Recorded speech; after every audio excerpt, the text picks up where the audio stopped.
Nous sommes bel et bien mercredi, il est 22 heures, messieurs et dames, c'est les jours et l'heure d'Analyse 24. Bienvenue à tous et à toutes. Vous nous suivez en direct de Kinshasa, la capitale de la République démocratique du Congo. Avec moi sur ces plateaux, Similar Kanda.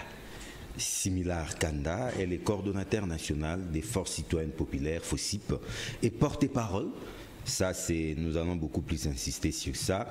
Porte-parole de la coalition des mouvements associatifs patriotiques, la CEMAP en sigle. Similar Kanda, bienvenue dans Analyse 24. Bienvenue, avec joie, je l'accepte. Je te remercie beaucoup, John Chitende, qui est un garçon très formidable. J'aime beaucoup l'enthousiasme et la familiarité, la camaraderie et l'unité pour le bien-être du Congo qui vous anime. Je suis très ravi de pouvoir être sur Analyse 24 dans le but de pouvoir réfléchir avec nos amis. Mais déjà, je suis curieux. Votre look, votre tenue m'intrigue. C'est du scoutisme. Expliquez-nous un peu d'entrée de jeu là. Mais non, il faut que les gens comprennent que nous aimons beaucoup l'uniforme et la force citoyenne populaire, la force d'AFOSIP, a cet accoutrement, cet uniforme citoyenne. Et le béret, vous-même, vous savez, le béret, c'est toujours la marque des révolutionnaires. L'école de Che Guevara, l'école de ceux qui ont été révolutionnaires. Et l'uniforme, c'est la marque des hommes ordonnés, là, des hommes disciplinés, des hommes qui aiment un peu une certaine logique, des hommes qui ont une politique de rigueur et les hommes qui s'imposent une discipline. Donc je pense que c'est cela qui traduit tout cela. Et je suis fier de porter cet uniforme parce que ça fait plusieurs années que je le porte maintenant. Et dans ma lutte, c'est en fait l'uniforme de ma structure, la force citoyenne populaire, c'est en fait notre identité. Et c'est ce qui vous vaut les surnoms de général citoyen? Oui, le général citoyen parce que je suis... dans la force citoyenne populaire, il y a il y a des généraux citoyens, il y a aussi des colonels citoyens, il y a aussi des soldats citoyens. Alors vous êtes les plus hauts gradés dans les forces citoyennes, les forces populaires citoyennes. Je suis, en fait, il y a beaucoup. La vice-présidente, elle est aussi générale citoyenne, donc c'est un peu comme ça. C'est une façon pour dire que nous coordonnons et nous sommes là. Alors, force citoyenne populaire, un parti politique déguisé, un mouvement citoyen, qu'est-ce que ça dit au juste? Non, mais il ne faut pas dire parti politique déguisé, nous disons clairement, c'est en fait une structure citoyenne. Nous avons souhaité apporter une touche nouvelle à la vie sociétale congolaise et contribuer de manière plus dynamique à l'actualité pour pouvoir essayer un peu de changer de choses. C'est de là où on est parti, qui nous a conduit au Front commun pour le Congo, et aujourd'hui ça nous a conduit à la coalition des mouvements associatifs patriotiques qu'on appelle CEMAP. CEMAP, parlons-en, coalition des mouvements associatifs patriotiques CEMAP, dont vous êtes porte-parole tout justement. Oui, je suis porte-parole élu. C'est un dernier né du FCC? Bon, pas total, c'est pas vraiment ça. Vraiment, c'est une structure indépendante au FCC.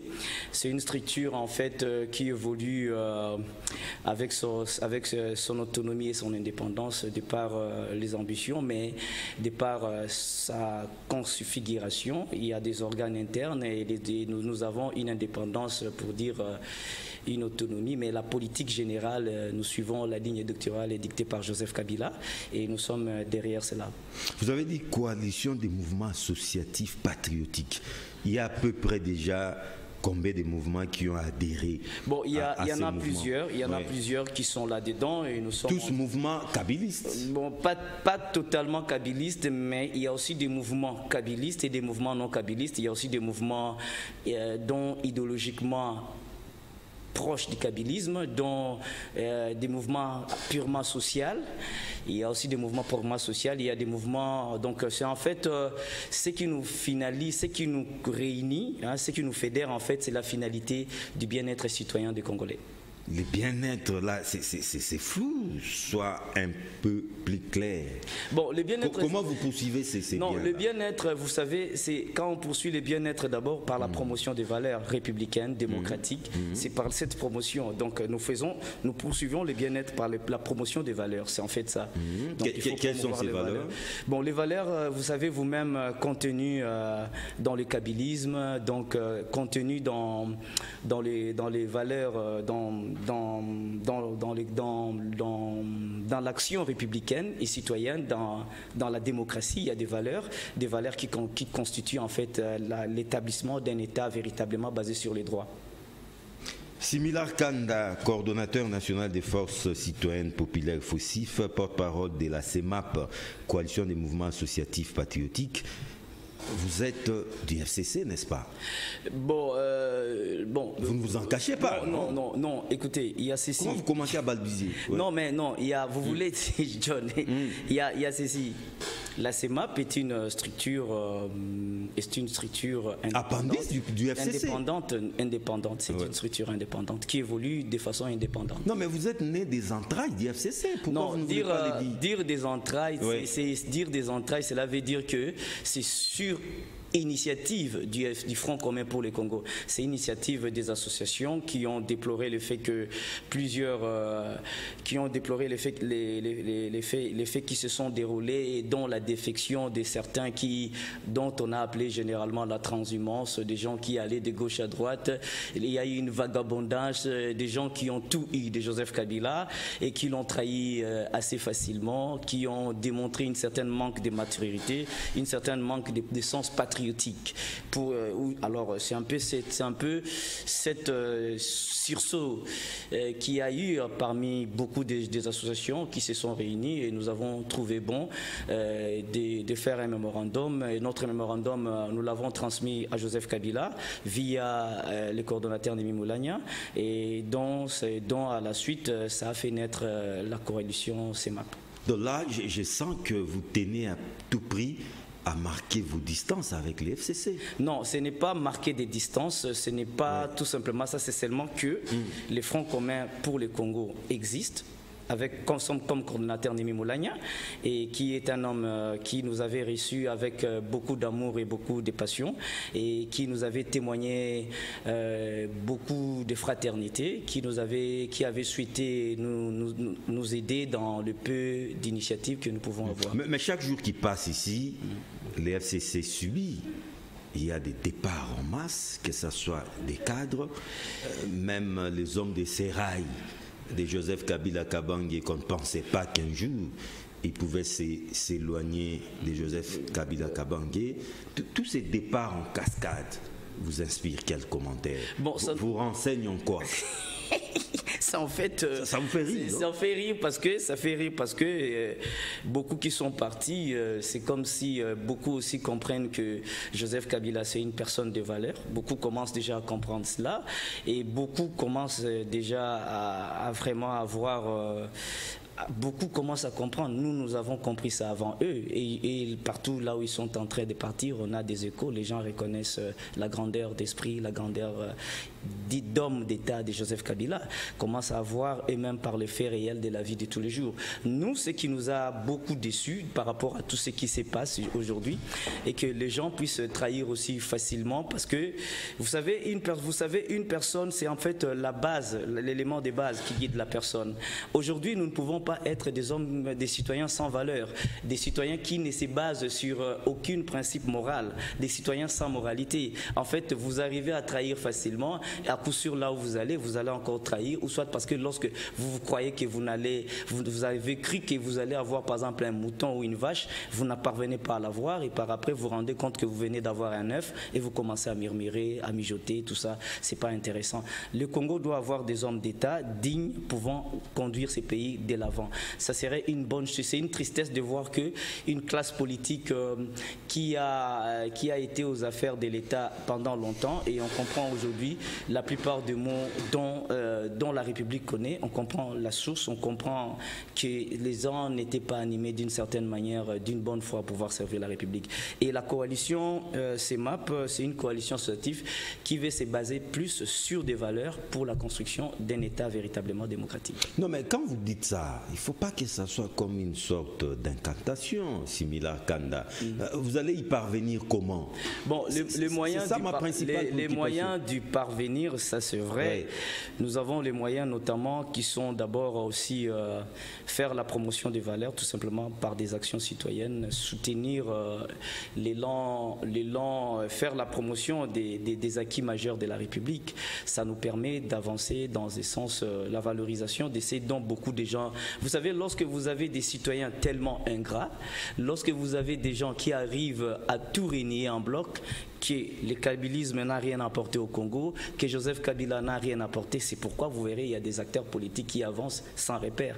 En faisant la promotion des acquis majeurs, en faisant la promotion de tout cela et en valorisant ce qui est le plus grand que nous avons hérité du kabylisme, notamment l'alternance démocratique, notamment la passation civilisée démocratique du pouvoir, notamment aussi une certaine grande liberté d'expression et d'action citoyenne qui est cantonnée dans la Constitution, dont nous avons hérité, dont aujourd'hui beaucoup de gens sont tentés de décrier une régression totale de ces acquis citoyens, de ces acquis en termes de liberté citoyenne pour les Congolais. Donc c'est cela qui a déploré aujourd'hui. Mais ce qui arrive au FCC similaire Kanda n'est pas plutôt révélateur de la classe politique congolaise, ce qui me pousse à vous poser la question de savoir, y a-t-il un prototype d'homme congolais aujourd'hui? Bon, les problèmes avec les citoyens congolais, quand Mouzé Laurent Désiré Kabila s'est exprimé, il a dit, il avait insisté sur le changement des mentalités.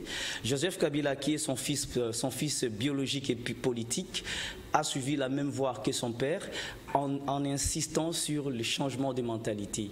Mais maintenant, il avait reconnu qu'il y avait des problèmes pour arriver à cela. Il avait reconnu qu'il y avait des problèmes tout simplement parce que l'homme congolais, les mal hérités depuis l'indépendance au kabylisme étaient tellement grands que ces mal ne pouvaient que freiner énormément cet élan de construction démocratique, cet élan de renouvellement mental qui était nécessaire pour le développement de la République du Congo. Et jusqu'à aujourd'hui, ces mal continuent à nous rattraper et ça paralyse même la bonne marche des Républiques. Donc vous savez, il est très facile de déstabiliser un bien, mais il est très difficile de pouvoir retirer un mal dans le cœur des citoyens, notamment qui a pris racine durant des années et des années. Je pense que nous devons fournir des efforts dans la mesure du possible en soutenant les actions de valeurs, en soutenant les initiatives de valeurs pour permettre l'établissement d'un État véritablement démocratique. Similar Kanda, aujourd'hui c'est l'ère de l'union sacrée de la nation. Il y a déjà beaucoup d'adhésions, beaucoup d'engouement, c'est vrai. Et le gouvernement Ilunkamba est parti, le Sénat avec Tambwe Mwamba volé en éclats. Les Biro Mabunda, c'est du passé, mais nous attendons le gouvernement, la mise en place, la sortie du gouvernement avec Sama Lukonde, mais jusque-là ça traîne. Qu'est-ce qui se passe? Merci pour la question. Je te remercie énormément pour la question. Et il faut noter tout simplement, durant plusieurs passages médiatiques, nous avons toujours relevé le fait que cette soi-disant union qui est en fait sacré, ce qui est sacré par rapport à leurs initiateurs, ne devait pas nécessairement commencer de la manière dont elle a commencé. Vous savez, lorsque vous commencez par violer les règles fondatrices d'un État démocratique, d'un État de droit, lorsque vous fondez une union en utilisant de la corruption, en utilisant des intimidations, en faisant le chantage, lorsque vous commencez par là, à coup sûr, vous n'établissez rien de constructif pour un État. Vous déstabilisez en fait même votre union et même l'État dans son fonctionnement. C'est pourquoi vous verrez qu'il y aura toujours, j'ai toujours dit et je l'ai toujours dit, je le répète, cette union aura du mal à produire quelque chose de bien, tout simplement parce que les commencements n'ont pas été bons. Il est difficile de produire une bonne chose après avoir usé de la corruption. Il est très difficile de produire une bonne chose après avoir violé, après avoir intimidé, après avoir bafoué les règles d'un état de droit. Et vous savez, aujourd'hui en République démocratique du Congo, nous avons une grande... Non, c'est bien beau de dire ce que vous dites, mais démontrer que les règles, de façon non exhaustive, bien sûr. Quelles sont ces règles qui ont été violées? Ça ne sert à rien de les chanter. Il faut les démontrer. Vous-même, vous savez. Nous connaissons ces refrains, mais démontrez-les. Mais ça a été plusieurs fois démontré. Il y a eu notamment les porte-parole de plusieurs députés nationaux. Ils ont dénoncé, ils ont dit ouvertement qu'il y a eu de la corruption. Il y a aussi plusieurs relevés et il y a beaucoup de documents qui ont circulé. Vous êtes journaliste et vous avez vu tout ce qu'il y a. Non, mais jusque-là, aucun procès. Hein. Jusque-là, il n'y a aucun procès. C'est parce que tout simplement, les auteurs ont la même mise sur le fonctionnement de l'État. Alors ne les dites pas, qu'il y a corruption. Les cours et tribunaux sont là pour ça. Les parquets sont là pour ça. Mais vous ne faites rien. Vous vous limitez à les répéter sur des plateaux de télévision. Non. Les cours et tribunaux sont là, mais c'est quel genre de... Il faut pas oublier qu'il y a un peu une certaine... Ça donne l'impression comme s'il y avait une certaine manipulation de la justice. Parce que vous ne pouvez pas vous réveiller aujourd'hui où nous arrivons à une institution telle que l'Agence nationale des renseignements et où on se retrouve avec un ancien DG qui se retrouve en justice pour des faits dont normalement... Pour qu'il soit impliqué d'abord, il faudrait qu'il y ait d'abord des éléments qui les lient personnellement à tout ce qu'on veut lui reprocher. Or, il est très difficile d'établir qu'il y a des faits qui lient Kalev Moutonde à tout ce qu'on lui préfère comme accusation. Parce que l'ANER, c'est une institution de l'État dont les actes posés engagent directement l'État congolais. Ça n'engage pas la personne, l'individu des Kalev Moutonde. Donc, une institution de l'État, lorsqu'elle agit, on ne peut pas commencer à attaquer pour les actes posés de façon institutionnelle un individu de la manière dont ça s'est fait. Les agents de l'ANER ne sont pas... Vous voulez dire que nous sommes dans une république des intouchables? Non, nous ne sommes pas dans une république des intouchables. Oui. Le problème est que... Tout le monde est poursuivi par la loi. Non, tout le monde... Citez-moi un pays à travers le monde où le chef des services de renseignement est poursuivi par la justice. Citez-moi un seul pays au monde où les chefs des services... Merci beaucoup, merci pour la précision. L'ex-chef des services de renseignement est poursuivi par la justice. Un pays, aujourd'hui, en pleine 21e siècle. Il n'y en a pas. Pourquoi? Tout simplement parce que vous déstabilisez aussi le système de défense et de sécurité des renseignements de la République en agissant de cette manière-là. En agissant de cette manière-là, vous tuez même la motivation. Vous-même, vous savez, aujourd'hui, on tente des procès très, très, très mal au système de défense de la République démocratique du Congo. Par contre, on fragilise nos hommes. Donc, vous avez l'impression que Félix Tshisekedi est revenu sur sa fameuse phrase « Je ne fuirai pas le passé ». Non, ce n'est pas ça que moi j'ai dit. Moi, j'ai dit tout simplement en s'attaquant à Kalev aujourd'hui. Tout simplement, en s'attaquant à lui, on déstabilise un peu notre système de sécurité. On déstabilise notre système de défense. Parce que les hommes qui protègent la République... C'est un détenteur des secrets d'État. C'est les hommes de notre... Parce qu'il faut savoir, vous savez, même aux États-Unis, il y a eu George Floyd, il y a eu des images où des policiers étouffaient réellement, directement George Floyd. Mais vous verrez que la justice américaine a acquitté les policiers. Ils se sont basés sur le fait qu'un policier ne peut pas quitter chez lui pour aller commettre un crime. Donc c'est sur ça aussi que la République la justice congolaise doit pouvoir se baser. On ne peut pas commencer aussi sur des éléments dont George Floyd était tué par des policiers directement. Mais Kalev Moutonde, sur quel fait il a été directement, personnellement, physiquement? Vous comprenez? Ce sont des faits dont pratiquement imaginaires, dont pratiquement... Non, les victimes sont là, n'hésitez pas. Non, ça. attends, non, les faits, quand on parle de faits, je ne crache pas des victimes. Ouais, J'ai dit, des gens qui ont quand été on parle de faits, malmenés, quand j'ai dit, vous pouvez avoir été torturé, vous pouvez avoir été humilié, c'est là, quand je parle de faits, les faits qui impliquent, ce sont les faits qui impliquent directement Kalev Moutonde. Ce sont ces faits-là. Donc le fait qui vous implique, c'est ça. Je ne sais pas les faits dont vous racontez. Vous ne pouvez pas raconter que, vous ne pouvez pas vous lever du jour au lendemain, dire directement que les directeurs étaient là-dedans. Le travail doit d'abord commencer, doit aller graduellement. Mais ce travail-là ne va pas graduellement, directement on saute. Directement, c'est les directeurs des renseignements de la République moi je trouve que c'est une manière mauvaise de pouvoir servir la République. Il faut protéger les hommes qui servent la République, qui donnent de leur vie pour servir la République. Donc nous devons les protéger. Il y a toujours des mécanismes par lesquels la République peut traiter certaines questions et la République doit toujours veiller à protéger les hommes qui servent la République, qui acceptent de mourir pour la République. Nous ne pouvons pas à chaque fois nous retrouver avec des policiers qui sont dans des procès où il y a eu par exemple des actes qui n'ont pas été des actes d'homicide. Donc, on ne peut pas dire aujourd'hui qu'un policier peut quitter chez lui pour aller tuer un citoyen congolais. Estimez-vous que Kalev n'est pas n'importe qui, c'est l'homme fort du régime de Joseph Kabila. Estimez-vous que le fait qu'il soit mis sur la sellette aujourd'hui a un arrière-goût d'évasion? Non, moi je ne dis pas, je ne dis pas totalement que c'est en fait chasse aux sorcières. C'est en fait, donc, nous devons tout simplement constater qu'il y a beaucoup des acteurs qui ont œuvré aux côtés de Joseph Kabila. Je ne dis pas que c'est ça, mais vous aussi vous pouvez faire le constat. Mais vous pouvez vous constater qu'il y a beaucoup qui ont été autour de Joseph Kabila, sont victimes, ont des procès pratiquement sans des faits réellement avérés, sur base seulement des substitutions. Je ne peux pas comprendre qu'on peut arriver à faire des investigations directement à l'ADG sans passer par les agents. Je ne peux pas comprendre directement aujourd'hui on peut impliquer un ancien Premier ministre dans des faits dont vous verrez que les faits de la manière dont ça s'est déroulé, on quitte directement, on n'est pas passé par étapes pour l'atteindre, on part directement vers lui. Cette rapidité inquiète un peu, nous pousse même à réfléchir en disant est-ce que ce n'est pas une chasse aux sorcières auquel on assiste en République démocratique du Congo? Est-ce que la République démocratique du Congo n'est pas devenue une république où on est en train de déstabiliser les hommes qui peuvent contribuer à son développement? La République des juges. C'est pas normal.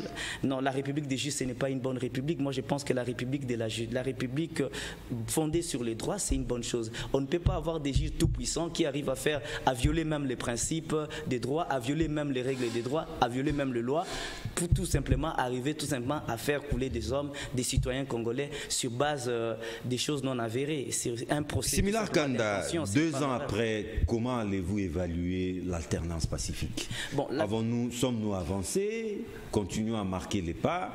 Or, c'est lui qui n'avance pas recule. Normalement, c'est lui qui n'avance pas recule, mais ce qui est vrai, sur le plan alternance démocratique, c'est la première et c'est avec fierté que j'ai dit, Joseph Kabila a fourni beaucoup d'efforts pour pouvoir conserver les acquis en tant que citoyen, conserver les acquis, donc en évitant d'agiter sa famille politique, en évitant de pouvoir amener la République vers une voie de violence. Nous avons œuvré de telle manière à pouvoir maintenir la pacification du Congo, à maintenir la paix. Donc je pense que c'est pourquoi vous verrez que la plupart des acteurs majeurs du FCC sont dans un silence profond. C'est juste une manière de pouvoir... Et d'autres sont partis? D'autres ont préféré partir parce qu'ils n'ont pas pris, pour des raisons pour des raisons propres à eux. Donc je pense que pour le moment, le plus important serait plutôt de pouvoir œuvrer tous pour la paix. Donc c'est ça, la consolidation de la paix. Nous devons éviter vraiment une division qui peut nous conduire à des guerres atroces et puis à des bains de sang. Nous avons des gens à Beni dont la violence est en continuelle augmentation. À Nituri, la violence est en train de monter chaque jour. On voit des images atroces à travers les réseaux sociaux. Je pense qu'au lieu de s'en prendre à des citoyens, on doit plus s'attaquer à ça. Sur le plan des droits humains, la République démocratique du Congo a reculé? Non, sur le plan des droits humains, la République démocratique du Congo a reculé énormément. Démontrez-les. C'est prouvable. Vous pouvez même constater en observant même le nombre des hommes qui sont intimidés pour des propos, des hommes qui sont intimidés pour atteindre... Vous savez, même Joseph Kabila n'a jamais fait ça. Pour constituer une union sacrée, on est obligé d'intimider et d'user des pressions, d'user des promesses. Ça, c'est un recul immense. Ça, c'est un recul immense. Et on ne peut pas commencer à déstabiliser notre système démocratique de cette manière. Ça, c'est vraiment à déplorer.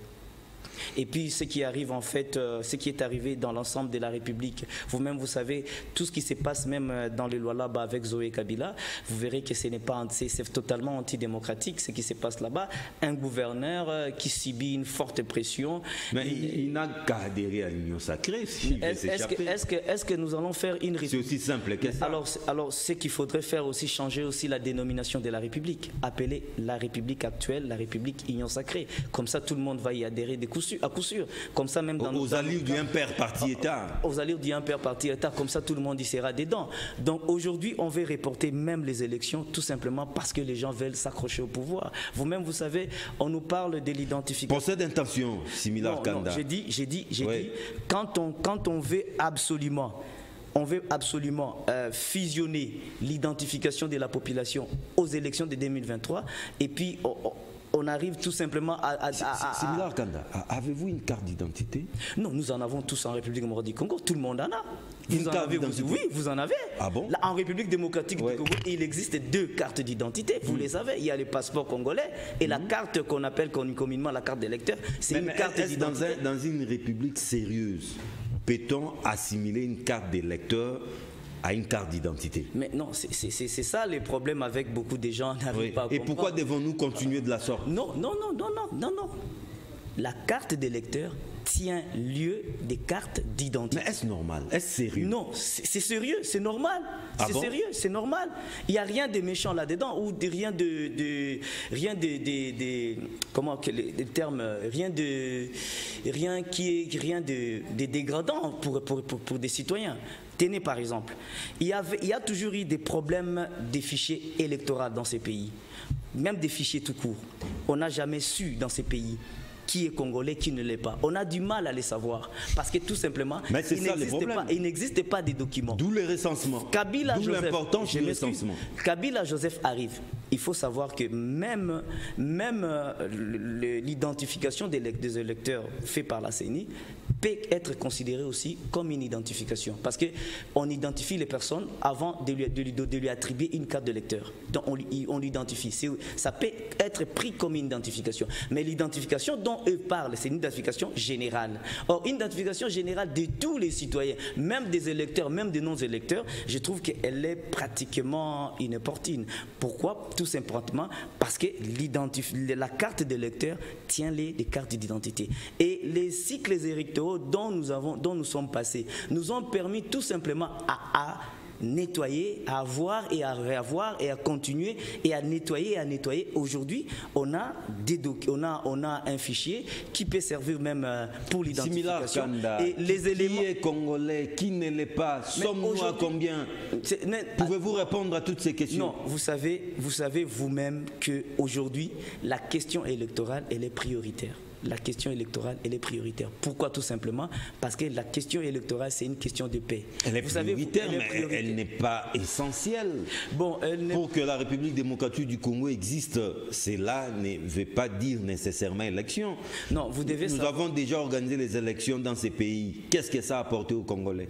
Non, les élections ont apporté beaucoup aux Congolais. Comme quoi? Les élections ont apporté beaucoup. Ont apporté en fait une nouvelle gestion de la cité, de la manière à pouvoir permettre aux citoyens de participer. C'est un apport, une gestion participative, parce que les élus dont les citoyens ont voté arrivent à les représenter, arrivent à avoir une certaine à participer à la gestion du pays. Ce n'est plus un homme qui travaille avec ces hommes. Donc c'est maintenant des citoyens élus qui arrivent à œuvrer pour l'intérêt de la nation. C'est ce qu'est la démocratie, c'est ce qu'est le cycle électoral dont nous venons. Vous-même, vous savez, même sous Mobutu, on avait eu du mal à avoir juste la carte d'électeur. Vous savez, même on a eu des problèmes. On avait notre carte des citoyens similaire.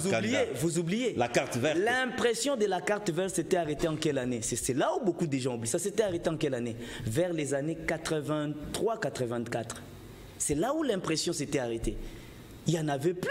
Alors il faudra copier Mobutu. Non, il n'y en avait plus. Pourquoi Mobutu avait stoppé? Pourquoi on avait stoppé? Parce qu'il y avait de sérieux problèmes liés au fonctionnement de l'État. Alors, vu qu'on est allé, Kabila est arrivé avec une grande volonté politique, il a permis ce que Mobutu n'avait pas su même faire, l'identification des électeurs, en même temps qu'il y a aussi l'identification de la population. Aujourd'hui, on est parti des zéros, mais aujourd'hui, on a un fichier pouvant nous servir à tout moment. Aujourd'hui, même ceux qui clament sur l'identification, quels sont les éléments qu'ils vont se baser pour identifier les citoyens? Ils ne disent pas ça. Ils disent pas que... Mais le premier élément auquel ils vont se baser, c'est la carte d'électeur actuelle, qui est en fait la carte d'identité que tous les citoyens... Mais ça doit cesser. Non. C'est honteux en plein 21e siècle. Regardez un peu. Carte d'électeur, depuis quand ça peut nous servir de carte d'identité? Ce n'est pas honteux. Ça doit cesser. Lisez les contenus, les éléments contenus dans la carte d'électeur. C'est une carte d'électeur. Vous l'avez dit. Je m'excuse. Carte d'électeur. Je m'excuse. C'est une carte d'identité après... Carte d'électeur. Je m'excuse, j'ai quand même la parole, malgré tout vous êtes le maître des séances. Vous en avez. La carte d'électeur tient lieu de carte d'identité. Après les votes, ça devient la carte d'identité. C'est pourquoi vous allez avec ça chez Western Union, on vous donne de l'argent. Et les informations contenues en son intérieur, elles sont supérieures. Elles dépassent même le contexte de l'électeur, les informations contenues. Il y a des informations concernant qui retracent votre identité en tant que citoyen. Ce sont ces éléments-là qui donnent à la carte une configuration de carte d'identité. Donc, il ne faut pas être aussi menteur, être de mauvaise foi, prétendre que la République démocratique du Congo ne dispose pas de carte d'identité. La République démocratique du Congo dispose de cartes d'identité. La carte d'électeur tient lieu de carte d'identité. Similar Kanda, 24 mois après, évaluation de la situation sociale du Congolais. Comment allez-vous les faire? Bon, la situation, elle est tellement dégradante, la situation, elle est tellement mauvaise. Et ça... Dû au querelle, FCCK, je non, pour le moment, il n'y a plus de querelle. Pour le moment, il n'y a plus de querelle et il n'y a jamais eu de querelle. Il y avait un accusateur et il y avait un accusateur ou un diffameur qui ne faisait que proférer un procès d'intention ou un procès de quoi à travers qui ne faisait qu'accuser Kabila ou les FCC de tous les mots dont vous connaissez. Mais maintenant, aujourd'hui, nous ne pouvons plus parler de ça. Ce qui bloque le fonctionnement de l'État, ce sont les choix du parti au pouvoir. Ce qui bloque les sociales des Congolais, ce sont les choix du parti au pouvoir. Les partis au pouvoir ne se concentrent que sur les élections de 2023, sur la conservation du pouvoir et sur son établissement comme étant un parti au pouvoir, un parti tout puissant. Donc c'est en fait la chose qui déstabilise un peu le social des Congolais, qui déstabilise même les rendements des gouvernements. Vous savez qu'aujourd'hui, ça fait pratiquement presque 4 mois, on n'a pas de gouvernement, on n'a pas de réunions de conseil des ministres, tout est paralysé. Et vous croyez que ça ne peut pas avoir l'incidence sur les social des Congolais?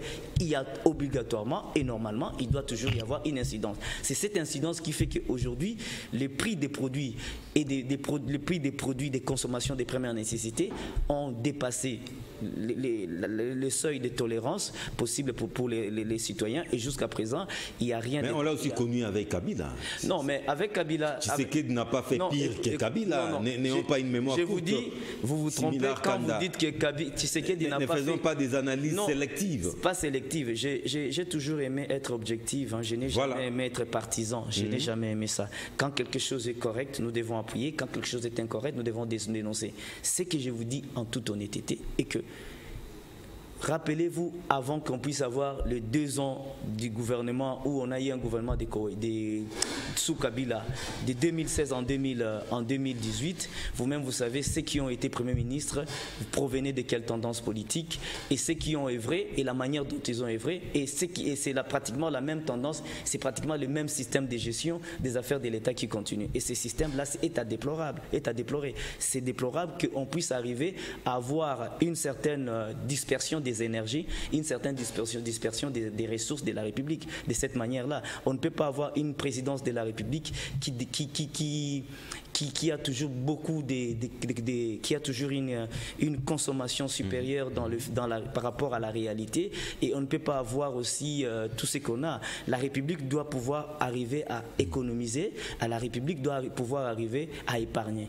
Et lorsque le gouvernement essaye d'épargner, lorsque les ministres des Finances essayent, c'est les Yalagouli, essayent de pouvoir bien gérer pour pouvoir éviter qu'il y ait tout ça, que les ressources puissent être assez disponibles, on l'acquise débloquée. Donc vous voyez, donc les gens veulent que lorsqu'on veut décaisser, qu'on décaisse, les gens veulent que lorsqu'il faut avoir de l'argent de l'État, on puisse avoir. Alors vous voyez, la conséquence, c'est que les énergies sont un peu trop mal gérées, trop mal dispersées, trop mal gérées, et on ne se concentre pas sur l'essentiel. Alors la conséquence, c'est que les citoyens sont les premières victimes de tout ceci, et c'est très triste d'avoir des citoyens qui arrivent à en pâtir de cette manière. Similar Kanda, on ne va pas se limiter à critiquer parce que, comme vous le savez, la critique, elle est aisée, mais c'est plutôt l'art qui est difficile. Le peu de temps qui nous reste, piste des solutions. Bon, moi, nous n'avons que le Congo qui est fait pour sauver ces grands pays. Autrement dit, je voulais vous poser la question autrement. Il ne reste que 2 ans et demi à Félix Tshisekedi. Qu'est-ce qu'il doit faire pour sauver son mandat et avoir au moins un discours de réélection en 2023? Bon, il doit tout simplement amener le pays. Vous savez, la première des choses à faire pour la République, c'est en fait le respect.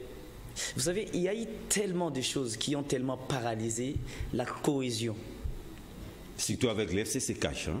Il y a eu tellement de choses. Déjà 2 ans de gâchis. Il y a eu tellement de choses qui ont saboté la cohésion. Notamment lorsque vous avez une présidence de la République qui en fait devient une super institution, lorsque vous avez une série de violations qui en fait déstabilisent même la cohésion. Vous savez, les messages que la République peut toujours envoyer aux groupes armés, c'est en fait le message de la légalité. Le message de la légalité aide même à pouvoir dissiper toute ambition de pouvoir dire que moi, je prends les armes, je vais faire ceci. Lorsque vous êtes à Kinshasa, lorsque vous vous conformez, lorsque vous vous comportez plutôt comme des personnes qui ne visent que les pouvoirs par la violence. Or, on connaît qu'il y a des petits coins, des petits messieurs qui pensent aussi à cette manière-là. Vous les encouragez en fait. C'est pourquoi vous allez constater que le message que Kinshasa envoie aux provinces, Kinshasa envoie à ceux qui sont dans les jungles, ceux qui arrivent à tuer des Congolais, pour le moment, ils se trouvent dans une position de dire que nous avons raison d'être méchants, nous avons raison de tuer les Congolais, parce que ceux qui sont à Kinshasa arrivent aussi à se comporter comme ils veulent. Donc Kinshasa apporte de l'eau à l'air moulin. Kinshasa, la manière de gérer de Kinshasa apporte de l'eau à l'air moulin. Or, si on avait commencé par l'impression des valeurs, par le respect des textes, par le respect des accords, par le respect des règles de jeu, je pense qu'on pouvait donner un message qui allait faire peur à tout ce monde-là, qui allait continuer à faire peur à tout le monde, parce que Joseph Kabila, malgré tout, a fourni l'effort de pouvoir, faire face à tout cela de cette manière-là. Il a fourni énormément d'efforts, mais on arrive directement, on chambarde tout et on met tout à côté. Alors c'est vraiment très négatif. Mais c'est aussi des bonnes guerres en démocratie, une république. Non, écoutez, vous ne pouvez on ne se fait pas toujours des cadeaux. Vous ne pouvez pas avoir le pouvoir de façon démocratique. C'est aussi un rapport des forces. Non, vous ne pouvez pas avoir le pouvoir de façon démocratique et vous comporter de manière dictatoriale. Parce que vous ne pouvez pas avoir le pouvoir dictatorialement et vous comporter de manière démocratiquement. Ça ne colle pas. Vous devez avoir quand vous avez le pouvoir démocratiquement, comportez-vous en démocrate. Et le premier élément qui fait ressortir un démocrate, c'est le respect des lois. C'est le respect de tout. Un démocrate respecte, est tolérant. On a vu des scènes de violence. On a vu des citoyens congolais.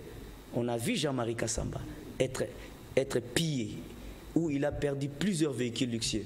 On a vu des maisons des citoyens Kimbuta être brûlées, tout simplement parce qu'il est membre du Front pour les Congolais.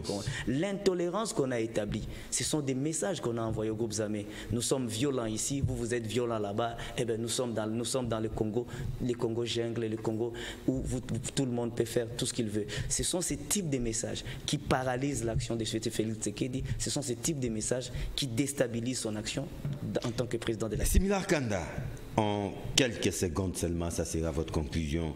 Qu'est-ce que vous pouvez dire à des milliers de Congolais, non seulement des Congolais, mais des téléspectateurs qui nous suivent à travers le monde? Bon, je suis une personne très respectueuse des règles. Et je pense que la meilleure des choses à faire, c'est de commencer d'abord à nous-mêmes en tant que citoyens, par le respect des lois, par le respect... Vous savez, seule une bonne citoyenneté, la bonne citoyenneté, ou pardon, la citoyenneté, celle la citoyenneté, parce qu'en matière de citoyenneté, il n'y a pas... Il n'y a pas de bonnes et de mauvaises. Non, il y a des mauvais, mais il n'y a pas de bons. Parce que quand on parle des citoyens, c'est une valeur. Hein? Citoyen, c'est une valeur. Et lorsque, en matière de citoyenneté, seule l'impression des valeurs apporte la paix et la prospérité à la cité. Donc, nous ne pouvons qu'imprimer des valeurs de façon collective, individuelle, pour pouvoir permettre au Congo d'échanger. Vous êtes ministre, vous êtes DG, partout là où vous vous retrouvez, vous ne pouvez pas faire passer votre enrichissement ou vos intérêts. Ce qui est mal dans ces pays est que toujours quand les citoyens congolais qui accèdent à des postes, qui accèdent à des fonctions, des responsabilités d'État. Lorsqu'il s'agit même de faire un projet de développement, ils arrivent toujours à mettre de l'avant leurs gains. La conséquence, c'est que vous verrez un projet de développement qui pouvait être utile n'arrive pas à bien décoller et les pays arrivent à perdre. Cette logique, cette manière de faire, on doit l'arrêter. La République doit changer. Moi, je suis ici. Si demain, Dieu me permet, je deviens ministre, je serai capable de démissionner. Si demain, je deviens DG, si les choses... Mais je serai capable. Les gens n'ont pas la culture du démission. Les gens veulent s'accrocher, même lorsqu'ils arrivent à échouer. Merci. Donc les gens doivent savoir, j'ai dit, les gens doivent savoir à être respectueux des valeurs. Lorsque vous êtes incapable d'apporter quelque chose à votre pays, démissionnez, rentrez à la maison, priez avec votre femme ou dansez avec vos copines. Mais évitez de faire perdre à la République le temps dans des guerres individualistes. Je rappelle que vous êtes coordonnateur national des forces citoyennes populaires FOCIP, les générales citoyens. Merci beaucoup. Et porte-parole de la coalition des mouvements associatifs patriotiques, CEMAP en sigle. Merci d'avoir été là. John Chitende, j'ai été ravi d'être ici. Et je remercie beaucoup, j'ai été très bien accueilli parce que beaucoup de gens m'ont dit ça fait longtemps qu'ils m'ont vu ici. Alors j'ai été tellement bien accueilli et je remercie tout le monde. Je salue la direction générale de la station et je salue aussi tous ceux qui nous ont suivis. Je vous remercie d'avoir partagé. Je sais que je ne suis pas parfait. Je pense qu'on fera toujours de notre mieux pour servir beaucoup. La République. La Merci rediffusion, c'est jeudi à partir de 11h. Sinon, retrouvez Alima les mois dans une nouvelle édition d'Analyse 24 le mercredi prochain à la même heure. Au revoir. Merci.